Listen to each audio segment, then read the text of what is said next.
10 years ago, the Grand Budapest Hotel premiered in theaters. Wes Anderson's 8th film, it was nominated for 9 Academy Awards, including Best Picture. Hey!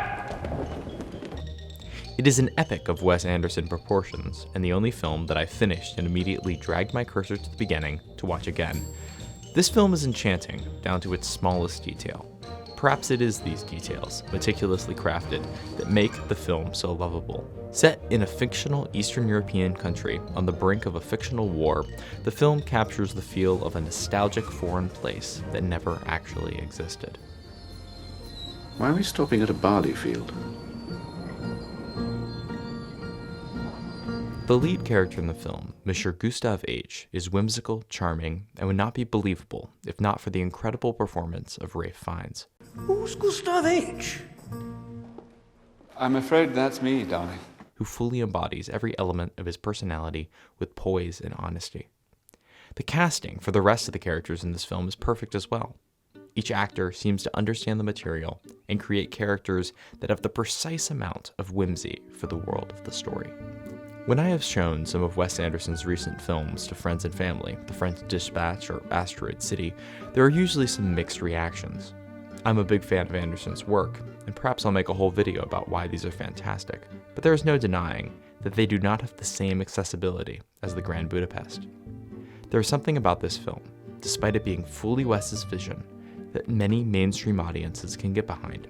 The film is very weird, quirky, and Wes Anderson's signature is apparent on every frame, but somehow it is presented in a very digestible way.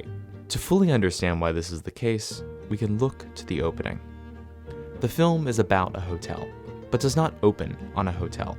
It does not even open in the year the majority of the film takes place. It opens in a rundown cemetery.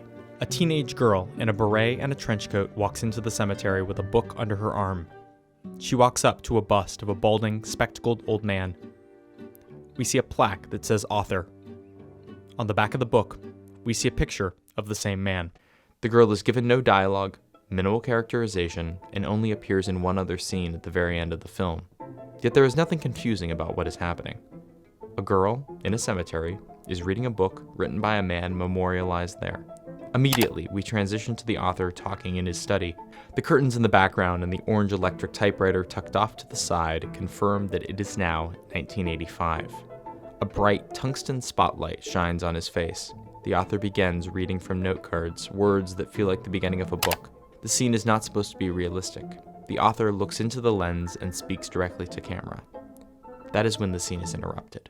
And as long as you maintain your ability to look and to carefully listen, these stories will continue to... Stop it! Stop it! Don't do it!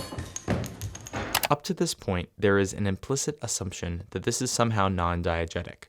It is taking place outside of the reality of the story. We cannot just show the words on the page, and instead of employing voiceover, we have the author, as a character, reading the words to camera. His son entering the office breaks this assumption, and the bridge between the reality and the fiction of the story is crossed for the first time.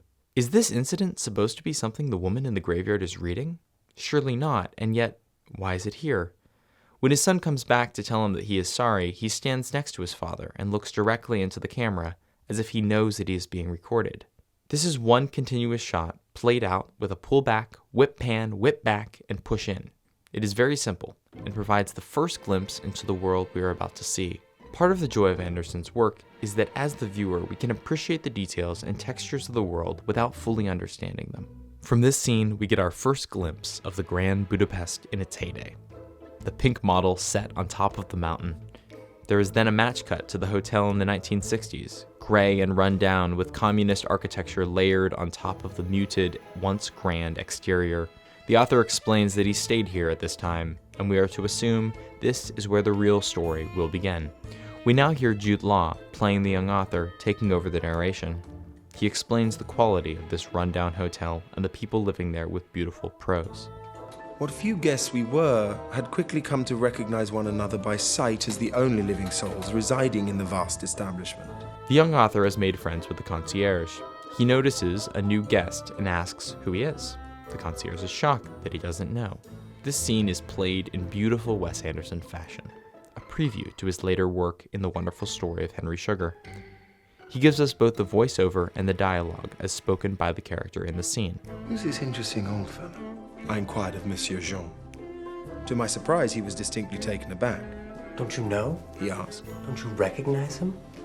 He did look familiar. That's Mr. Mustafa himself.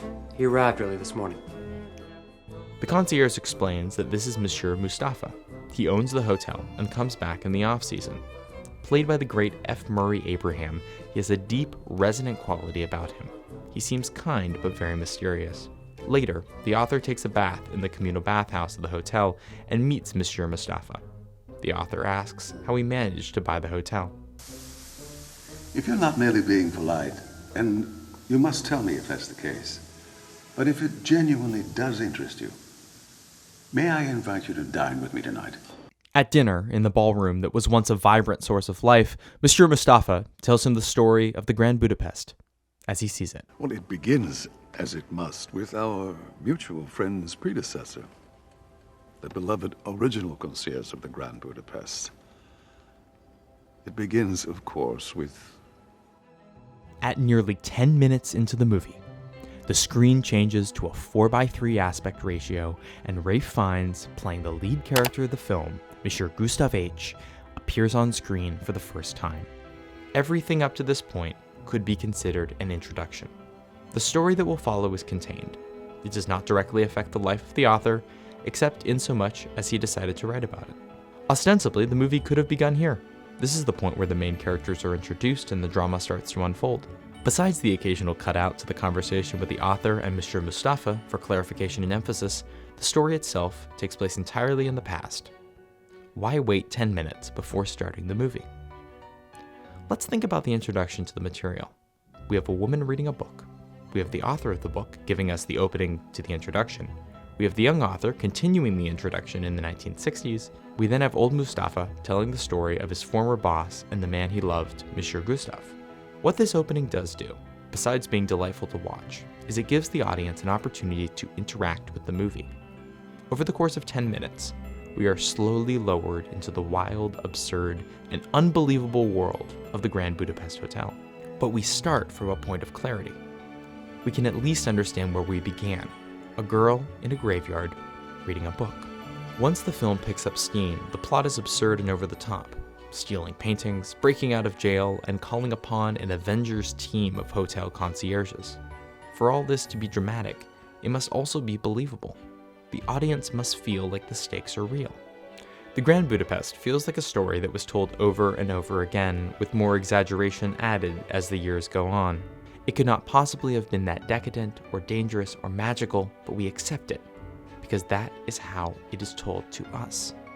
The film is framed as a first-hand account by one of the principal characters, and like all first-hand accounts, they are limited by memory. The film is presented, not as fact, but as something that was told to the author, and he wrote it down. A magical, enchanting story a few steps past reality. So why does this work so well? Audiences are given context to understand. If the film were to start with Monsieur Gustav, there would need to be an enormous buy-in from the audience right from the beginning. By lowering slowly into the story, people, especially those unfamiliar with Wes Anderson's previous work, are given the necessary context to orient themselves. I'm not sure if this choice was made to appeal to a wide audience. That seems deeply unlikely. After all, what is more Wes Anderson than the fact we are watching a movie about a girl reading a book by an author writing about his past when he visited an old hotel and met the owner who told him the story of one of the greatest adventures ever put to cinema. Take your hands off my lobby boy!